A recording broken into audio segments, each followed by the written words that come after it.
Good morning, everyone. It is May 8th, Friday, and we have some news for you, don't we, Millie? Huh?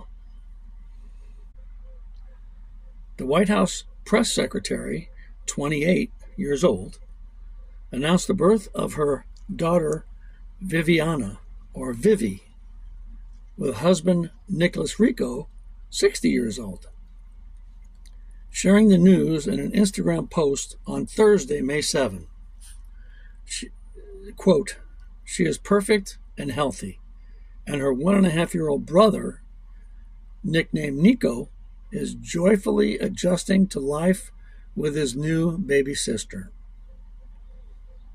We're enjoying every moment in our blissful newborn bubble," says Caroline Levitt.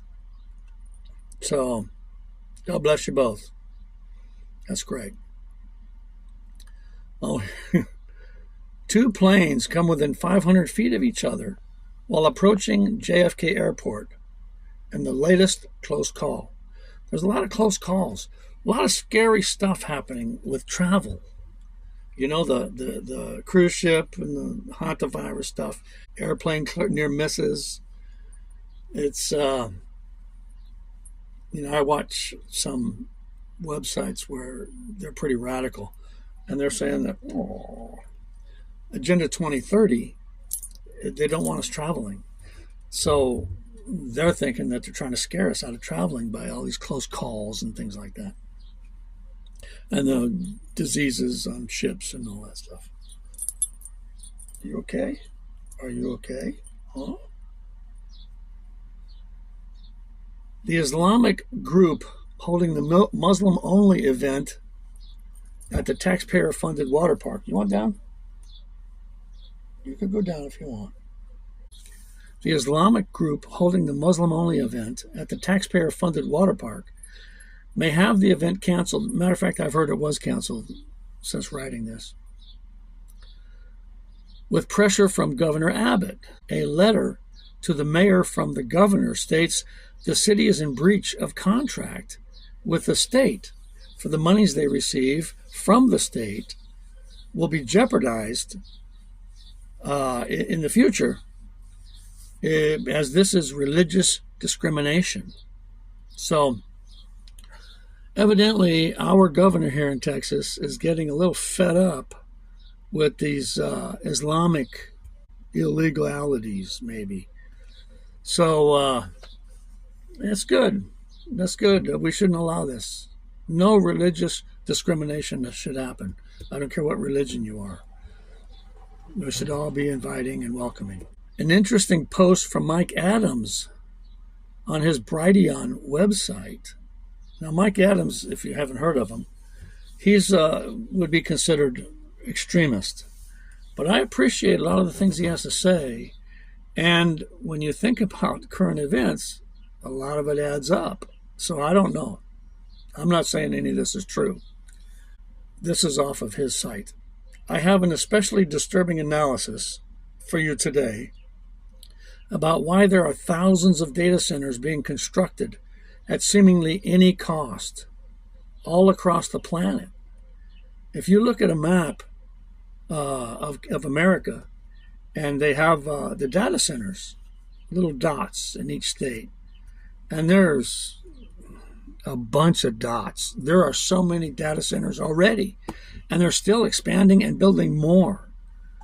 So Mike Adams says these data centers can never be financially viable based on customer demand for compute. And I think that's true. We don't really need AI. Customers don't. We're not going to pay for AI. Instead, he says, they only make sense as ecosystems to run billions of parallel world simulations in which AI gods, the billionaires that make them, can be formed and birthed, then summoned into our current world to embody compute infrastructure or robots. And I believe they'll be robots. What's the purpose of such a dystopian goal? To rule the world. of course, because that's what the tech giants want to do. It's kind of scary stuff. It makes sense. Why would they be spending billions and billions of dollars on AI? They're not going to get the money back from that unless they get it back from governments through military, Department of Defense type stuff, which they're probably going to do. It's all going to be a dystopian, high surveillance society, world, the entire world. They're not just building these things in America. It's all over the world. They're building data centers, AI data centers. It's crazy. I saw a video where one of the AI centers, from miles away, you could see the light. They use so much electricity. The light from this data center was lighting up the sky, the night sky, the clouds. Much like, maybe an hour or two before you get to Vegas, you can see the lights reflecting off the night sky. These data centers are crazy. Oh, here's a good one. Senator John Fetterman, the guy who wears sweatshirts on the Senate floor, he claims the Democratic Party is being infiltrated by genuine communists. He's not making friends in the Democrat Party. He specifically pointed to a communist takeover in Maine, referencing Graham Plattner, a Democratic Senate nominee who was openly identified as a communist. One thing I like about Fetterman is you don't have to wonder what he's thinking. He'll tell you. Another one is the New York mayor now. He's a communist. I think Fetterman's right. Trump is saying naval strikes has cut sea drug smuggling by 97%. He's now threatening to deploy U.S. ground forces against Mexican cartels.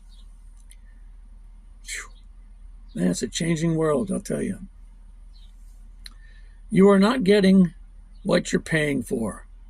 WSB TV Channel 2 Consumer Investigation independently verified a TikTok poster, a guy who posts on TikTok, findings discovering Walmart shrimp bags and Domino's sugar consistently short on weight across multiple store locations.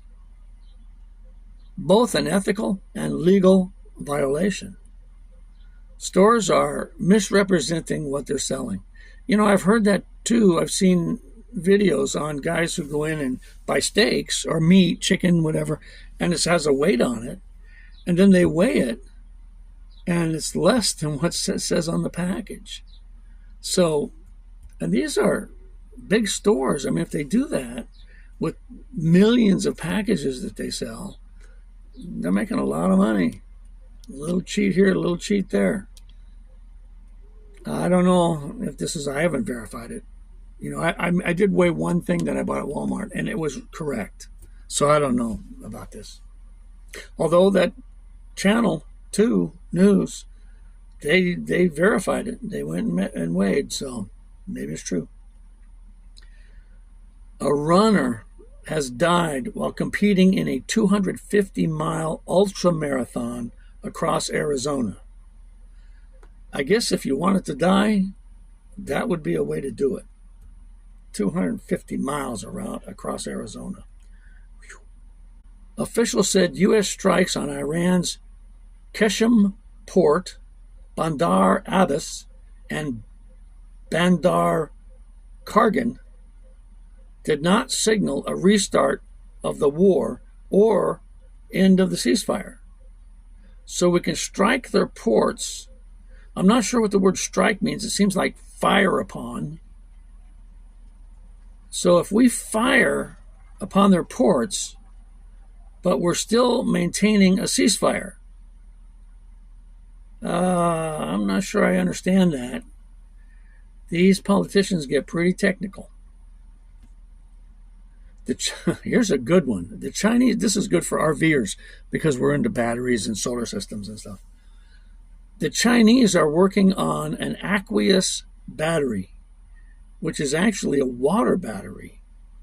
It's non-toxic, and it could last up to 300 years.